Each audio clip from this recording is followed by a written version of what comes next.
Okay, ma'am, I will start my lecture. Okay. Yes, yes, start.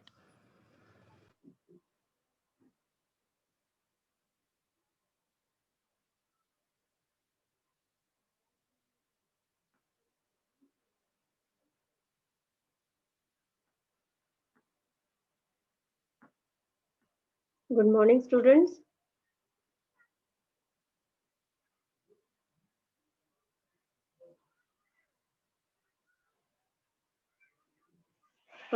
Welcome back to our online statewide lectures. Myself, Gayatri Wagh from BMC's Education Department, Goregaon, MPS. Today, I am going to teach you history lesson number 9, that is Changing Life Part 1. Okay, students. Now, we have already studied about the period from 1961 to 2000 in the last lessons. Now you had studied about the India's internal challenges, economic development, status of education, then empowerment of women, science and technology, and also and industry and trade. Now, like the lesson, the heading of the lesson, that is changing life. Now the change which is started from 1961 to 2000, you have studied it. Already you have studied it. Now the speed of change in the 20th, 20 and 21st century has been tremendous. इसका मतलब है कि last जब आप देखोगे कि ancient period से लेके आज मॉडर्न पीरियड तक आपको बहुत सारे चेंजेस देखने को मिले हैं।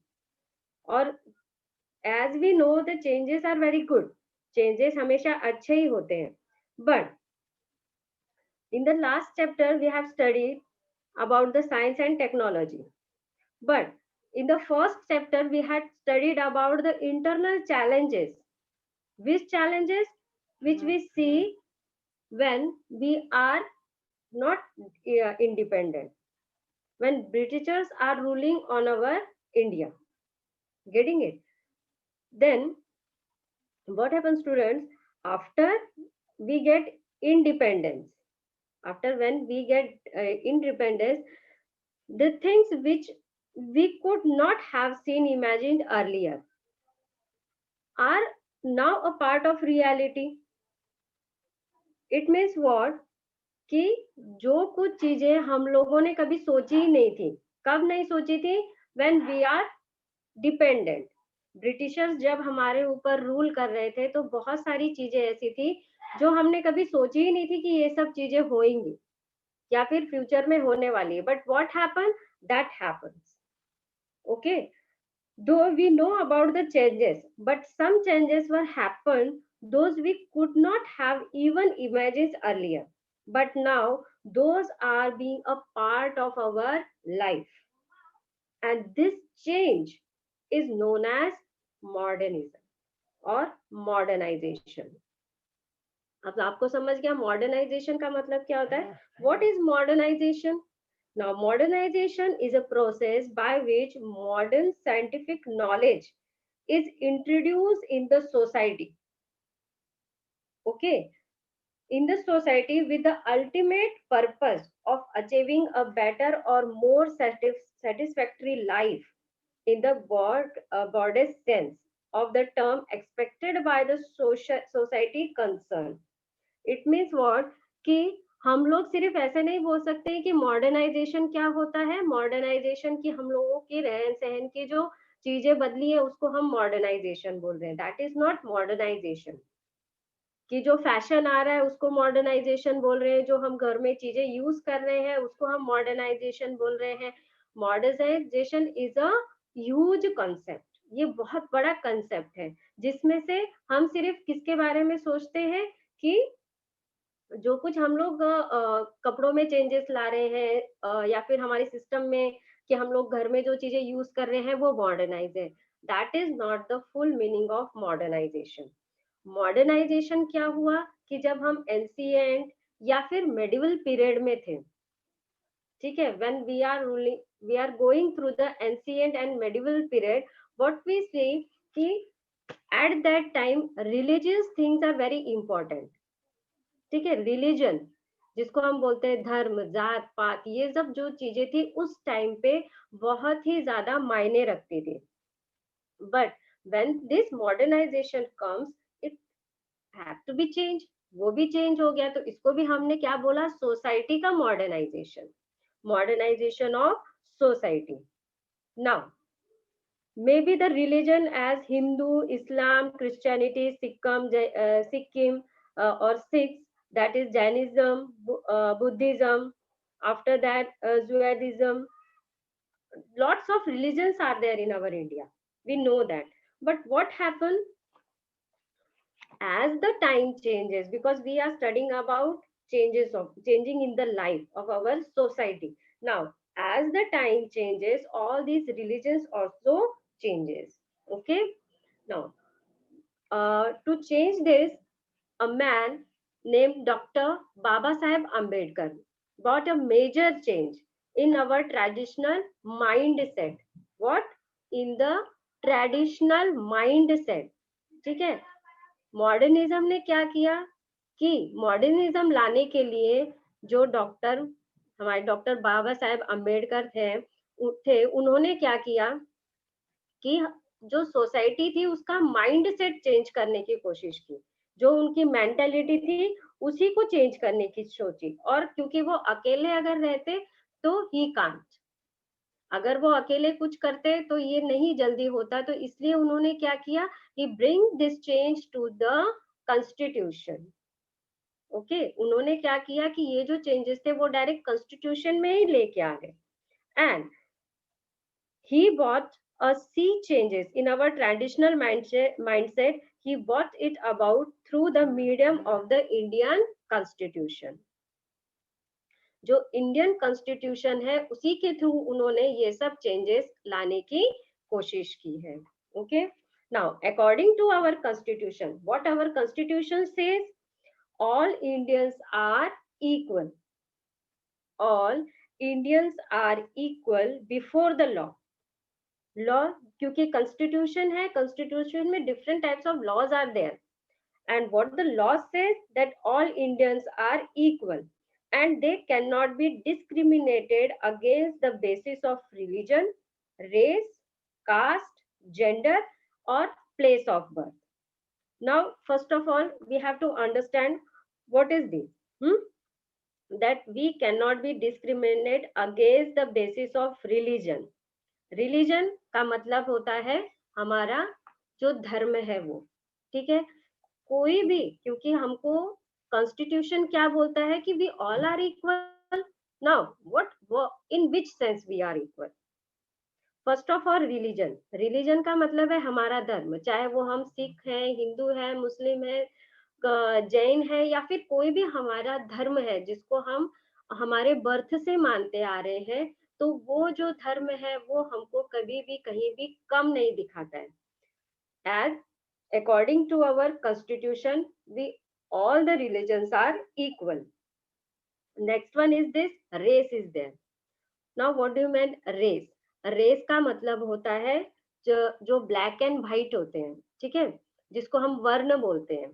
ठीक है, कोई लोग होते हैं जो ब्लैक होते हैं और कुछ होते हैं व्हाइट. जैसे अमेरिका में आपने देखा होगा दैट कि वहां पे निग्रोस है और व्हाइट अमेरिकन है. So white American and negroes, there is a discrimination between these two races.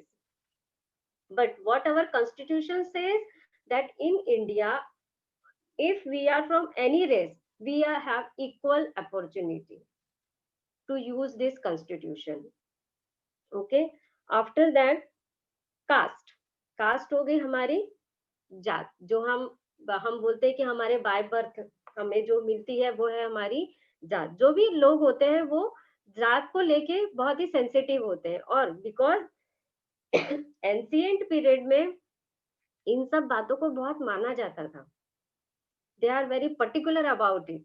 ठीक है, जात धर्म ये जो था एंशिएंट टाइम में बहुत ही माना जाता था. जैसे for example, if someone person is from Brahmin samaj, okay, ब्राह्मण, and second one is from the lower caste, so what happen, अगर उन्होंने ब्राह्मण ने अगर उस लोअर कास्ट के आदमी को अगर देख लिया, नीची जाति के समाज के किसी एक पर्सन को देख लिया, तो वो वापस नहाने जाते थे कि हमने उनको देख लिया तो ये बहुत ही ज्यादा बुरा काम हो गया, तो वो वापस नहाने जाते थे और फिर वो मंदिरों में प्रवेश करते थे, या फिर जिस रास्ते से वो जाते थे उनके रास्ते में कभी भी वो लोअर कास्ट के पर्सन नहीं आने चाहिए। तो जब अगर कोई ब्राह्मण समाज का उच्च जाति का कोई जा रहा होता था, तो ये लोग क्या करते थे, अपने आप को एक जगह पे छुपा लेते थे, जो लोअर कास्ट के थे। But what happen, as Baba Saheb Ambedkar brought this change through the medium of constitution, means जब संविधान में ये लेके आ गया, तो यह बदलाव क्या हुआ कि ऑल रिलीजन्स आर इक्वल। ठीक है, for equal in which sense, okay. अब जेंडर का आपका समझ में आ गया, जेंडर है मेल फीमेल, वो भी आप बताने की जरूरत नहीं कि मेल फीमेल में अभी आप देख रहे हैं कि we all are equal. Men gender हो या वुमन हो, मैन हो या वुमन हो, वो एक साथ काम करते हैं। लेकिन पहले क्या रहा करता था कि मैन जो था वो सिर्फ केवल बाहर के काम करता था और लेडीज जो थी वो केवल अपना घर संभालती थी। लेकिन the concept is to be change. And place of birth, place of birth, कि अगर कोई राजे रजवाड़े में जन्म लेगा तो वो उच्च कोटि का समझा जाता था, या फिर वो हायर लेवल का समझा जाता था, और अगर एक कोई पुअर फैमिली में रहेगा तो वो पुअर ही रहेगा। ठीक है, तो ये सारी जो चीजें थी, ये मेंटेलिटी थी, ये सब बाबा साहेब आम्बेडकर ने चेंज करने की कोशिश की, और ये करने के लिए उन्होंने कॉन्स्टिट्यूशन में राइट्स बना दिए कि all are equal, as we are from various religion or race or caste or gender or place of birth, we all Indians are equal. All citizens have the right to freedom to speech and expression, freedom to assemble peacefully without arms, freedom to form association, freedom to move, to live and settle down anywhere on Indian territory, and to practice any occupation.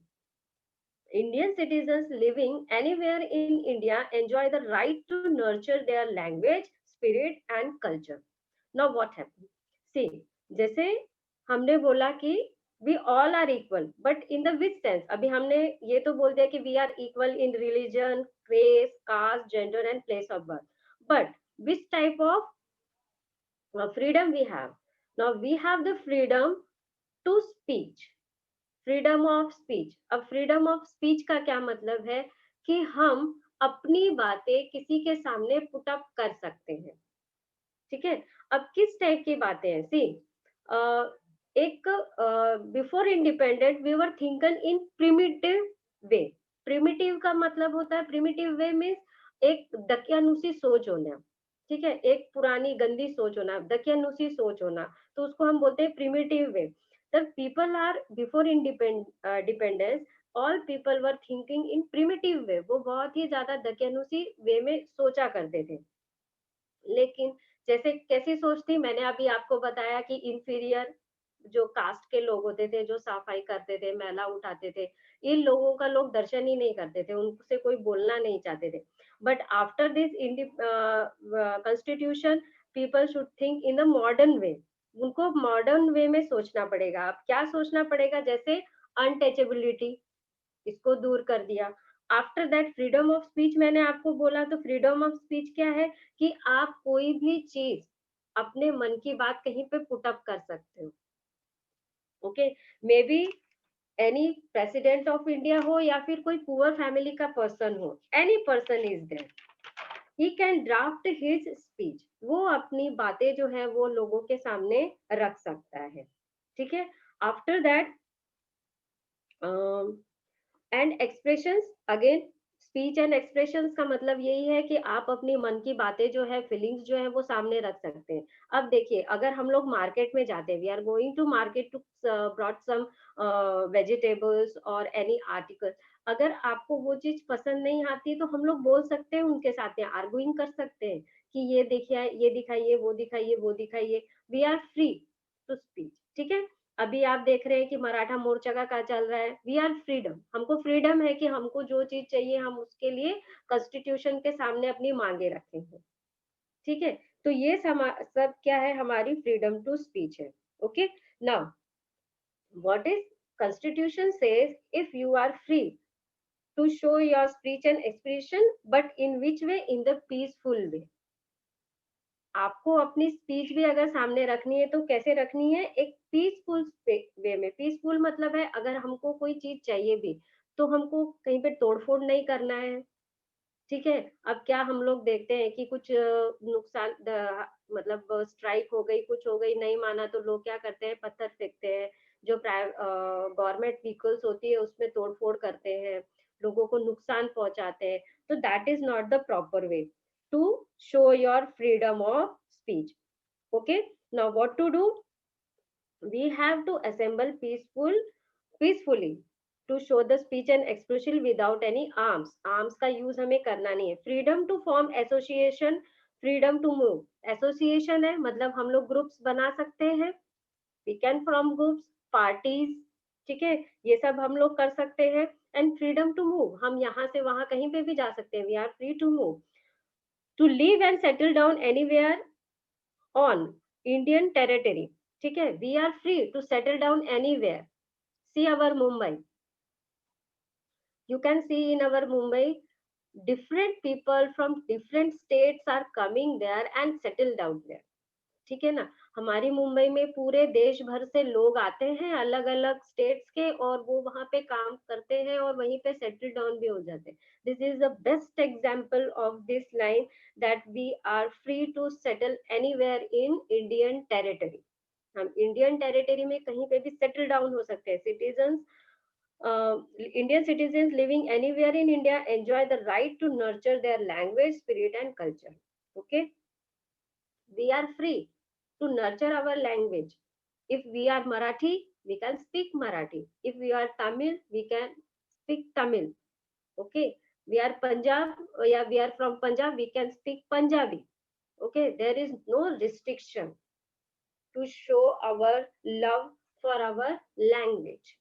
तो हम जिस state से belong करते हैं या फिर हमारी जो भी मातृभाषा होती है, हम अपनी मातृभाषा बोल सकते हैं। We are free to speak. This is the all the opportunities given by constitution to all Indians.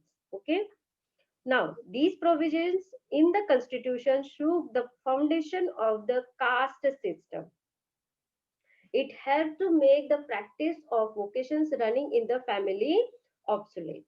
अब देखिए, these provisions in constitution shook the foundation of the caste system। Now what? This modernization। ठीक है, अब क्या हुआ, constitution ने जब हमको ये rights दे दी तो धीरे धीरे हम लोगों ने क्या किया, चेंजिंग स्टार्ट कर दी। हमारी सोसाइटी जो है वो चेंज हो रही है। लेकिन अब इस चेंजिंग होने के कारण क्या हुआ कि जो कास्ट सिस्टम है ये totally it is broken down. Caste system पूरी तरह ब्रोक हो चुकी है। अभी हम लोग कास्ट सिस्टम में कभी हम लोग विश्वास नहीं करते। Okay, now what happened?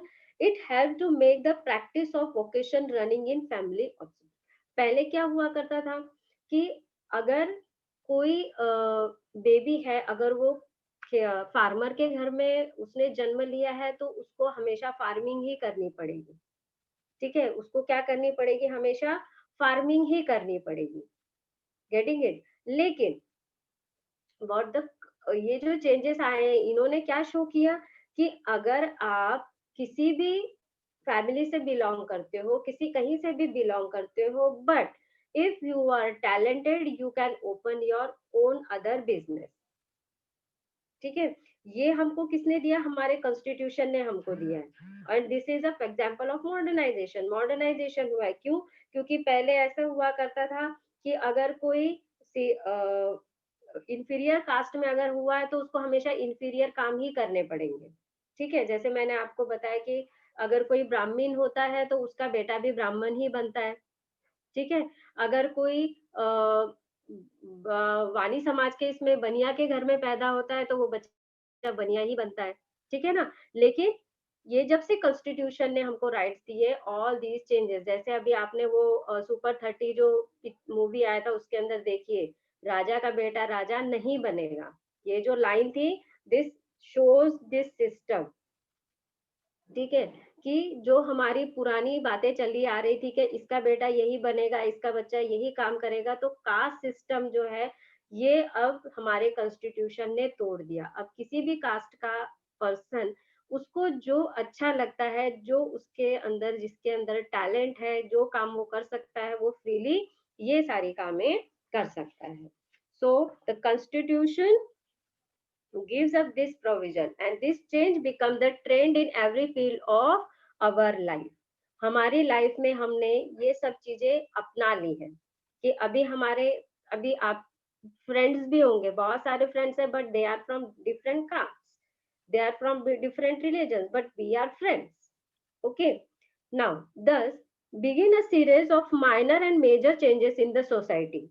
Now anyone can go into the restaurant irrespectively to his religion, race, caste, and gender. In fact, we see boards outside the restaurant welcoming all. Now what happens, students? Thus, अब जब ये changes हो सकते हैं, thus begin a series of minor and major changes in the society. ठीक है, अब ये जो है मेजर चेंजेस, माइनर और major changes, all this come in the society because of this modernization, because of the changes. Now what happens students? Before independence क्या हुआ करता था कि all restaurants and hotels are reserved only for the British people. Okay, only British people के लिए ये जो restaurant hotels जो थे वो खुला करते थे. और on the board, outside the board, it had been written that Indians and dogs are not allowed. Indians and dogs are not allowed. कि ऐसे लिखा करता था कि वहां पे इंडियंस और डॉग्स है, इनको एंट्री नहीं है इन होटल्स और रेस्टोरेंट्स में. ऐसे वहां बोर्ड्स पे लिखा करता था. बट इंडिपेंडेंट, हम इंडिपेंडेंस हुए, हमें इंडिपेंडेंस मिली, और इंडिपेंडेंस के बाद में बहुत सा एक बड़ा पीरियड ऐसा गया कि जब हमारे ऊपर सारे ट्रेडिशंस का, रिलीजन्स का बोझा हुआ करता था. But when the time changes as the new things coming in India, तो ये भी चेंज हुआ कि जो हमारा ये जो रिस्ट्रिक्शंस था ये खत्म हो गया है. और रिस्ट्रिक्शंस खत्म होने के बाद में जैसे आप देख सकते हो कि कोई भी पब्लिक प्लेस है, वहां पे हर anyone can go on the public places. Maybe he is from any religion, maybe he is from any caste, and maybe he is from any race. He can enjoy the parties or the food from the restaurants, hotels, or he can see the movies and all. So our constitution gives us this freedom. Now, another very significant change during the post-independence period is the right to express opinions against the government.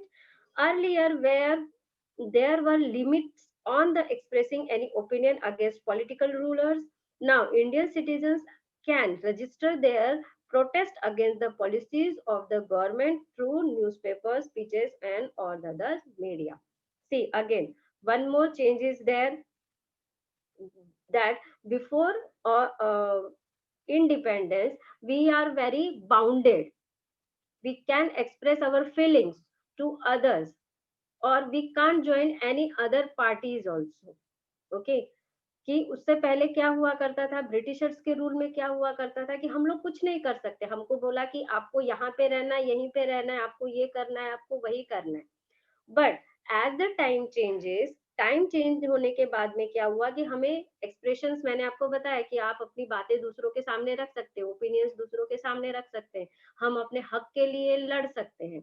All these are the freedom which is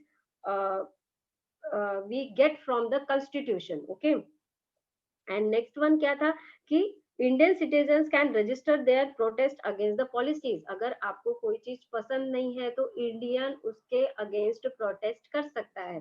जैसे अभी आप देख रहे हो कि मराठा आरक्षण चल रहा है, ठीक है, किसानों की मांगे चल रही हैं. लेटेस्ट है, आप देख रहे हो कि किसान अपनी मांगे लेके कितने दिनों से दिल्ली में बैठे हुए हैं. यहाँ पे हमारे महाराष्ट्र में मराठा आरक्षण पे चल रहा है कि what is this, we are free. ठीक है, हम गवर्नमेंट के अगेंस्ट जाके ये सारी चीजें कर रहे हैं. ठीक है, ये सारी चीज है. और ये हमको और अगर देना है तो हम अपना जो प्रोटेस्ट है वो न्यूज़पेपर में, मीडिया में शो कर सकते हैं. Getting it? This change we get from the constitution, this freedom we get from the constitution. But only we have to think what we are doing, we should be sensible for it. We can't harm any other person.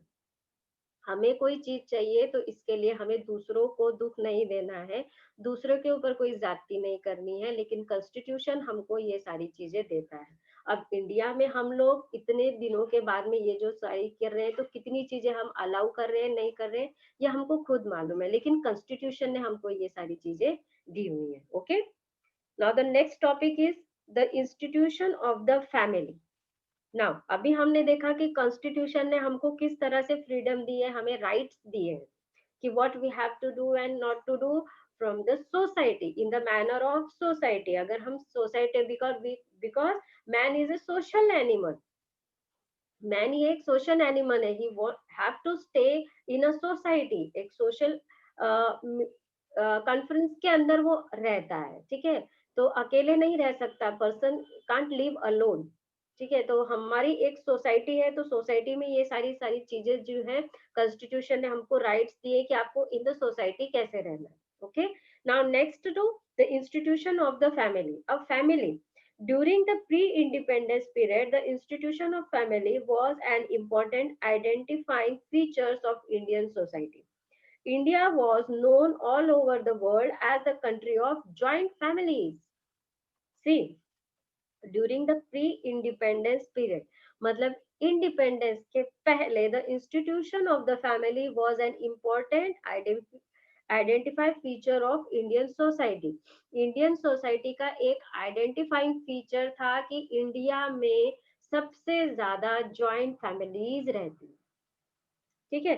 ये कब था हमारा pre independent, जब हम लोग इंडिपेंड, जब हमारे यहाँ ब्रिटिशर्स रूल करते थे, हमको इंडिपेंडेंस नहीं मिला था, तब हमारे यहाँ पे, क्योंकि majority of people living in the village area, majority of people, बहुत सारे, मतलब हमारे भारत के कम से कम 80% लोग थे, 80% लोग थे, they are living in villages. वो विलेजेस में करते थे, फार्मिंग करते थे वो, और वो ज्वाइंट फैमिली में रहते थे।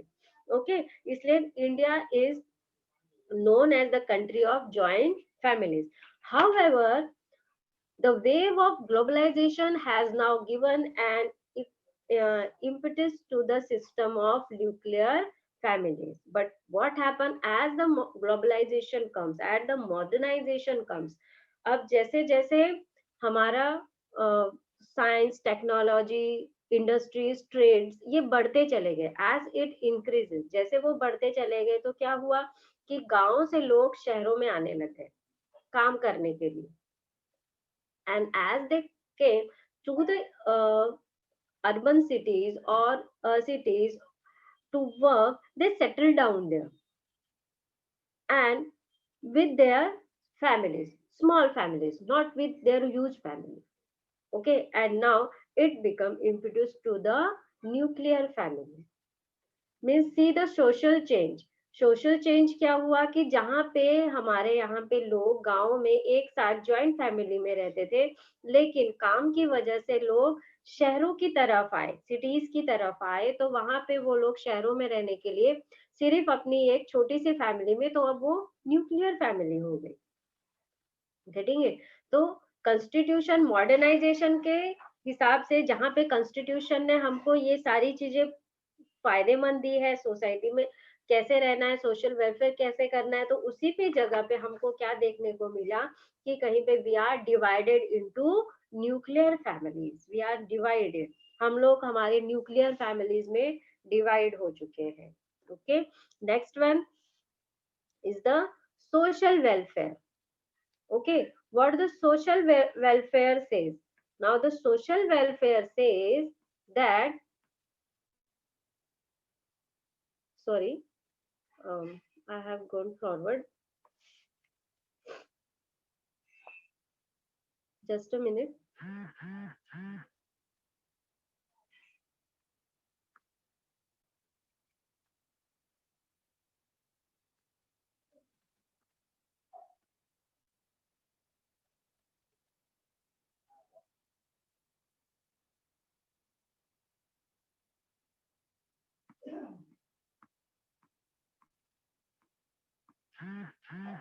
Now the social welfare, the objective to the establish the welfare state has been incorporated in the constitution itself.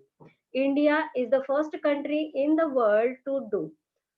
The social welfare program is aimed to make opportunities to full-time employment, healthcare, education, and development available to all Indian citizens. Indian society is riddled with the large-scale economic, social, education, and culture inequalities. However, it is necessary that opportunities for development reach women, children, and different able the scheduled caste and tribes as well as the other minorities. Now see, social welfare का मतलब होता है कि किस तरह से society को आगे अगर लेके जाना है तो उसके लिए कुछ ऑब्जेक्टिव्स काम करते हैं. Now which type of objectives are running here? Now the social welfare objectives, it means what, कि ऐसे objectives which help society. Only in Indian Constitution the word welfare state is mentioned. Okay. Only in Indian Constitution the word welfare state is mentioned. No other country's constitution has written about this. Government hospitals, schools, colleges are established for the help of Indian poor people. Maybe they are from rich family or maybe they are from the poor family. All people can take advantage of these institutions and all are equal for the facilities. Now what happens, students? The Ministry of Social Welfare, okay, the Ministry of Social Welfare works in this place. ठीक है, जो social welfare के programmes होते हैं वो इन जगह पे काम करते हैं. To what? To enhance the social level of people. ठीक है, हमारी जो इंडियन सोसाइटी है आप भी अगर अभी देखोगे तो वो स्टेबल नहीं है, वो एक जैसी नहीं है. हमारी इंडिया की सोसाइटी जो है वो स्टेबल नहीं है. हमारे इधर आज भी आपको upper class, middle class and lower class, ये तीनों क्लासेस अभी भी दिखेंगे आपको. ठीक है. Now what to do? क्योंकि हमारा जो इंडिया है वो एक जैसा नहीं है. हमारी जो फिजिकल जो हमारे इंडिया की जो फिजिकल चीजें हैं वो भी एक जैसी नहीं है. All are different. ठीक है, वो अलग है.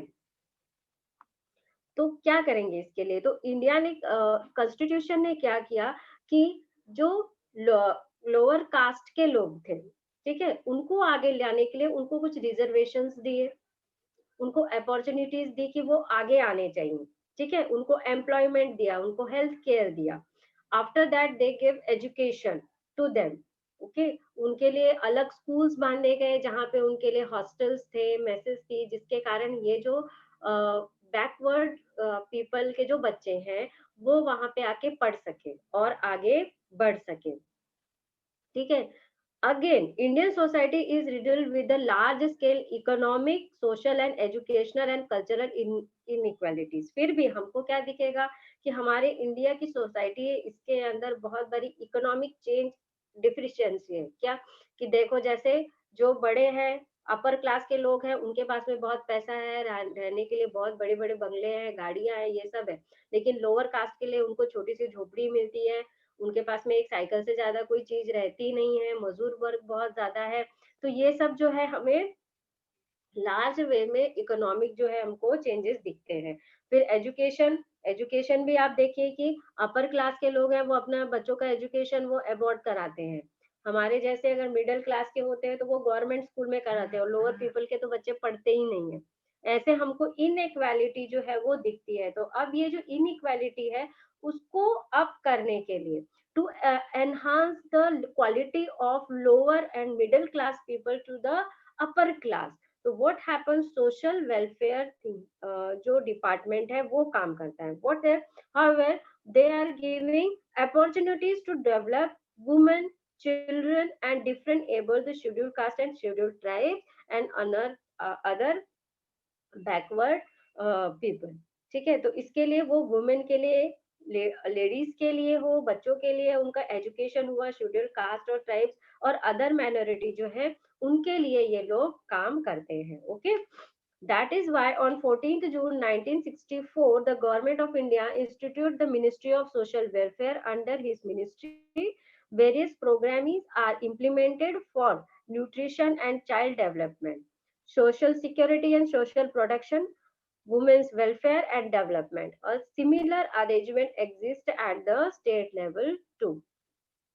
तो देखिए, क्योंकि मैंने आपको पहले ही बताया what I said that only in Indian constitution welfare state this is mention. ठीक है, हर एक स्टेट को एक अलग डिपार्टमेंट दिया गया है कि कैसे उनको अपने स्टेट के जो बच्चे हैं, वुमेन है या फिर जो उनके यहाँ पे schedule tribe, schedule caste people जो है किस तरह से उनको एनहांस करना है, आगे लाना है. तो इसके लिए उन्होंने हर एक स्टेट अपनी अपनी तरह से अलग अलग रूल्स जो है, अलग अलग पॉलिसीज जो है अपने स्टेट में रन करता है.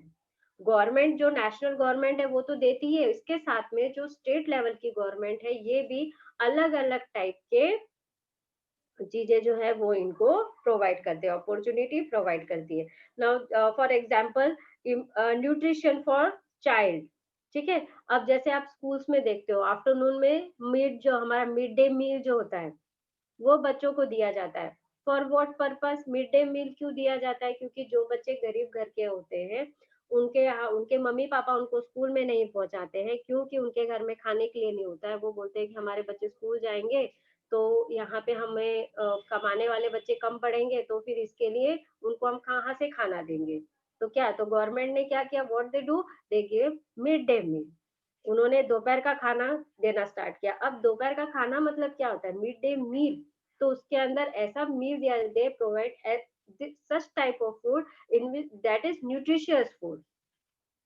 ठीक है, कई स्कूलों में जो आप जैसे अभी खिचड़ी दी जाती है उसके साथ में फ्रूट्स भी दिए जाते हैं, बटर मिल्क दिया जाता है, ये सारी चीजें दी जाती है to what, to enhance the nutritious level of that child. ठीक है, तो ये सारी चीजें जो है ये सोशल वेलफेयर की तरफ से की जाती है to enhance the level of society. Society में जो गरीब लोग हैं, जो ऐसे लोग हैं जो अनेबल हैं, उनको एनहांस करने के लिए सोशल वेलफेयर जो है मिनिस्ट्री ऑफ सोशल वेलफेयर ये इनके लिए काम करती है. Okay, next topic is that is schedule caste and tribes. Okay, according to 1971 census, 22% people in India belong to scheduled caste and tribes. Law were enacted so that they got educational scholarships and representation in parliament as well as state assemblies. Some seats are also reserved for them in government services.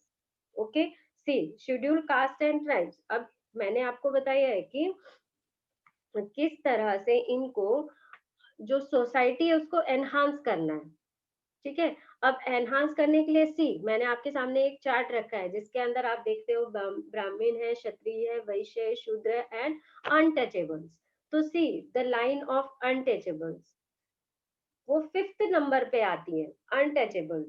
But according to 1971 census 22% people in India belongs to scheduled caste and tribes.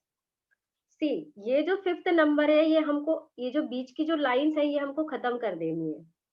getting it, what we have to do, we have to rub out these all lines. We have to draw only one thing, that is human.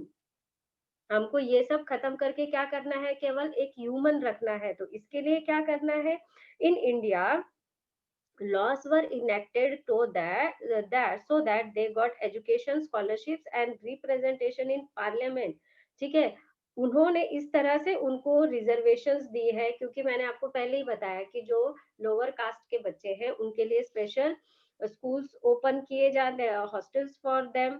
ठीक है, उनको provision दिया जाता है कि कम fees में वो पढ़ सके, सारी कुछ चीजें दी जा रही हैं.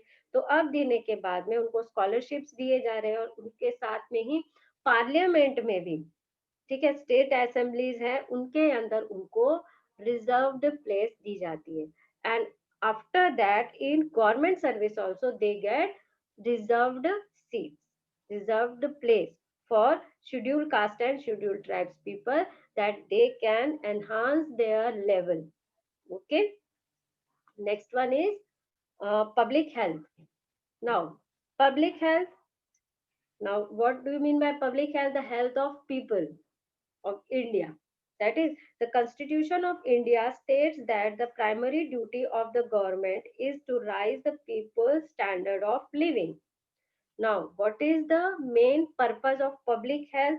To enhance the standard of people's standard of living.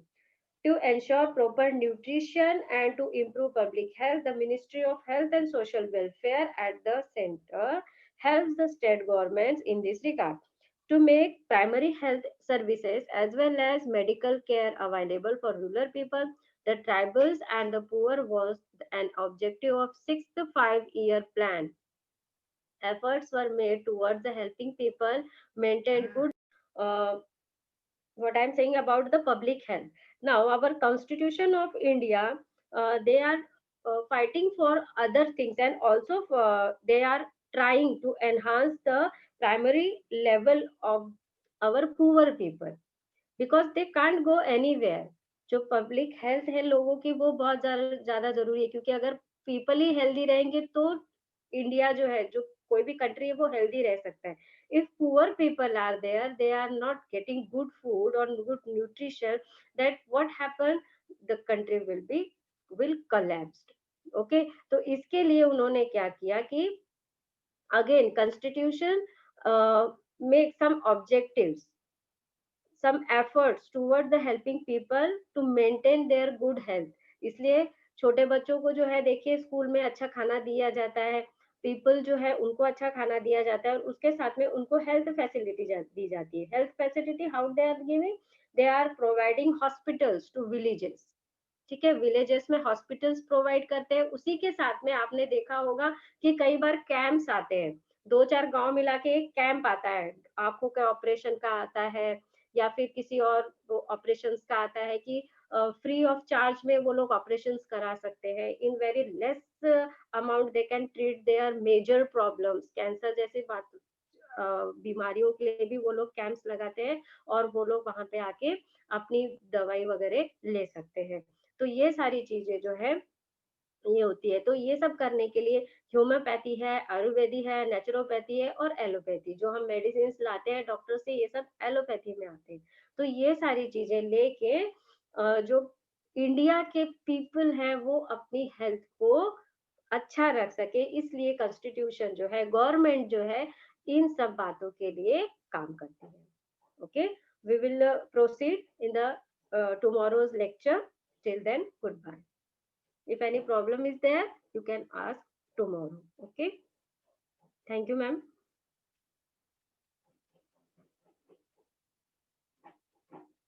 Should I wind up, ma'am? Yes, yes. Okay. Thank you, ma'am. Thank you so much. Okay. Thanks.